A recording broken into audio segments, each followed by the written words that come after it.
सुबह सुबह ही पार्वती जी का फ़ोन बज उठा। देखा तो बेटी गरिमा का फ़ोन था ससुराल से। जल्दी से पति सुशांत जी को उठाया। सुनिए जी, गरिमा का फिर से फ़ोन आ रहा है। ये लड़की बहुत परेशान करके रखी है। कल जाने क्या बात हुई, कोई समाधान नहीं निकल पाया लगता है। चिंता तो स्वर में पार्वती जी बोल पड़ी। आप श्याम सुंदर जी को फ़ोन करके पूछिए जल्दी से, फिर मैं गरिमा से बात करती हूँ। सुशांत जी भी हड़बड़ा गए। वैसे ही पिछले साल से बेटी के ससुराल वालों के अजीब से रवैये से परेशान थे। बेटी अपनी ससुराल में खुश नहीं हो तो भला किस पिता को चैन आएगा। हेलो, हाँ श्याम सुंदर जी, कल आप गरिमा के ससुराल गए थे क्या? क्या बातचीत हुई? कोई सुधार का आश्वासन है? आपने फ़ोन ही नहीं किया। कल देर रात तक मैं आपके फ़ोन का इंतज़ार करता रहा।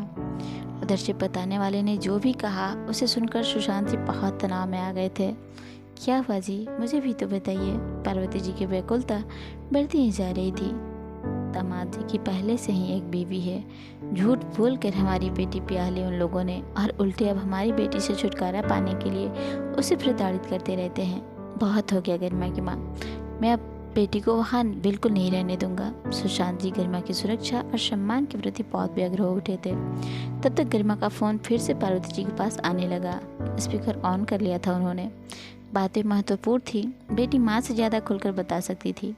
पिता को सुनना भी ज़रूरी था। माँ, पापा कहाँ हैं? आसपास तो नहीं है? गरिमा ने तुरंत ही पूछा। नहीं बेटा, तेरे पापा अभी सोकर नहीं उठे हैं। मैं इधर बरामदे में हूँ। क्या बात है, तू परेशान है क्या? नहीं माँ, इसलिए मैंने आपको फ़ोन किया कि आप लोग, विशेषकर पापा को बोलना, चिंता बिल्कुल नहीं करेंगे। यहाँ सब ठीक हो जाएगा। पापा ने इतने अरमान और धूमधाम से मेरी शादी की है। पूरी बिरादरी में ऐसी शान शौकत की शादी किसी की नहीं हुई। मैं यहाँ ठीक हूँ माँ, आप लोगों की प्रतिष्ठा पर आँच नहीं आने दूंगी। बस माँ, अब रखती हूँ, आप पापा को समझा देना। नहीं बेटा, तू हम लोगों की चिंता बिल्कुल ना कर। मैंने तुझे खामोशी से अन्याय सहने के लिए नहीं पढ़ाया लिखाया है। तेरी कोई गलती नहीं है, और ना ही हम लोगों की। जिन्होंने गलती की है उन्हें डरना चाहिए, ताकि आइंदा से इस तरह झूठ और फरेब की आड़ में किसी बेटी की बलि न चढ़े। सुशांत जी मोबाइल लेकर बोल पड़े। पापा, मैं क्या करूं? इतना ही कह गरिमा रो पड़ी और फ़ोन कट गया। ऐसे कैसे ले आएंगे मायके जी? उसे चारों तरफ बदनामी फैलेगी। अब वो पराया धन है, वही उसका घर है। बेटी ससुराल जाती है तो फिर अर्थी पर ही आती है। पुराने लोग ठीक ही कह गए, सारी बिरादरी में बत्ती उड़ेगी। इसे शादी कौन करेगा? स्त्री को धरती माँ की तरह ही बहुत कुछ झेलना पड़ता है। कहते हैं पार्वती की आंखें बिटिया को याद कर भर आई और गला रुंध गया। नहीं पार्वती, मैंने अपनी बेटी का नाम गरिमा ऐसे ही नहीं रखा है।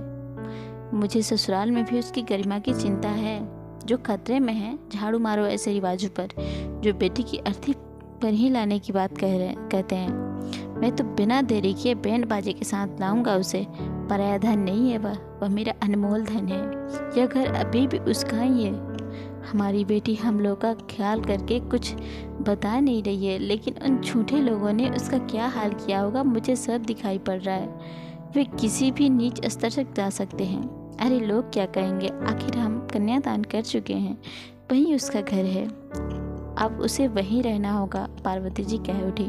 झाड़ू मारता हूँ मैं ऐसे लोगों के मुंह पर। और पार्वती जी, जो हमारे उस्तान की गरिमा को ना समझ सके, कुपात्र हैं वे। इस समय मुझे लोगों की नहीं, अपनी बेटी की जान की चिंता है, सम्मान की चिंता है। चलो, मैंने श्याम भाई और कई परिजनों से सलाह कर ली है।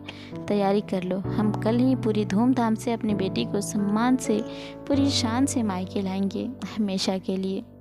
बैंड बाजे बज उठे। लड़के वालों की गलत नियत की पोल खोलने का शंखानाद हो गया।